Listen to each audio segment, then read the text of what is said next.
இது 2 பேருக்குள்ள பிரச்சனை. இது சொசைட்டிக்கு எல்லாம் டிசைடே பண்ணக்கூடாது.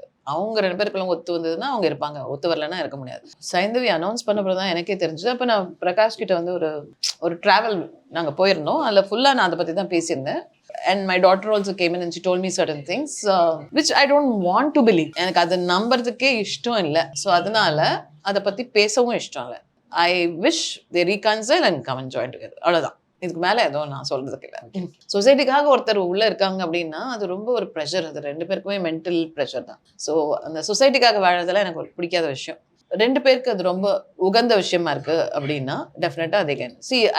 It's not that என்ன சொல்றது, இவங்களுக்கு யாரோ பிடிச்சிச்சு அவங்களுக்கு யாரோ பிடிச்சிச்சு அப்படிங்கிற சீனே இல்லை அங்க. இது ஏதோ ஒரு பிரச்சனை இருக்கு. அந்த பிரச்சனை வந்து அவங்க வந்து வெளில சொல்ல மாட்டேங்கிறாங்க. சொல்லாம இருக்கிறதும் நல்லதுதான்.